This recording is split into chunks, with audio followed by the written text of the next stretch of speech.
ఆ combination very very crucial and winnowing combination కూడా అది చెప్పాలంటే ఒక గోల్డెన్ పీరియడ్లో ఉన్నారు వాళ్ళ ముగ్గురు కూడా. ఎవరు ఆ ముగ్గురు? డానియల్ వెటోరీ కావచ్చు, కెప్టెన్ ప్యాట్ కమిన్స్ కావచ్చు, అండ్ ట్రావెస్ హెడ్. ఎవరు మర్చిపోగలరు ఆ సెంచరీ ఫైనల్స్లో, ఆల్ ఇంపార్టెంట్ వరల్డ్ కప్ ఫైనల్లో. సో ఈ ముగ్గురు కూడా చెప్పాలంటే గోల్డెన్ పీరియడ్లో ఉన్నారు సుమన్.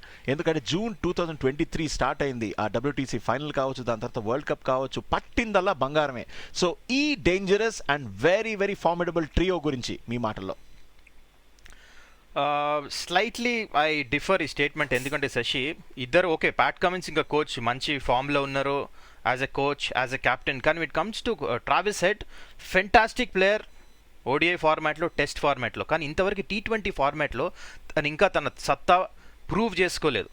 మరి ఇంకొక విషయం మీరు చూడాల్సిందే, ఒకవేళ ట్రావిస్ హెడ్ని ఆడిపిస్తే మీరు 11లో మాక్రమ్ని డ్రాప్ చేయాల్సి వస్తుంది. మరి ఎస్ఏ లీగ్లో క్యాప్టెన్ 2 years నుంచి ఛాంపియన్షిప్ గెలిపించాడు, బ్యాటింగ్లో అద్భుతమైన పర్ఫార్మెన్స్ చేస్తున్నాడు. అంత పెద్ద చేంజ్ ఇనిషియలీ ఫస్ట్ మ్యాచ్ నుంచి చేస్తారా? I have my doubts. Time తీసుకుంటారు SRH. I think Travis Head initial matches ఆడడేమో అనిపిస్తుంది నాకు. డొమెస్టిక్ ప్లేయర్స్ కానీ ఇండియన్ ప్లేయర్స్కి అక్కడ అభిషేక్ శర్మ, మయాంక్ అగర్వాల్ అలాంటి ప్లేయర్స్తో ఓపెనింగ్ చేయించి బౌలింగ్ స్ట్రెంగ్తన్ చేస్తారు. ఎన్సన్ ఆడిపిస్తారు, మాక్రమ్ ఆడిపిస్తారు మిడిల్ ఆర్డర్లో.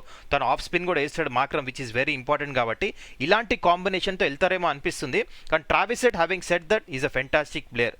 ఇంకా ఈ ఐపీఎల్లో ఇంకా తన స్థాయి పర్ఫార్మెన్స్ రాలే. ఇంకా తను కూడా పర్ఫార్మెన్స్ చేస్తే మీరు ఇందాక చెప్పినట్టు త్రిమూర్తులు సాలిడ్ జోడీ ఉంటుంది.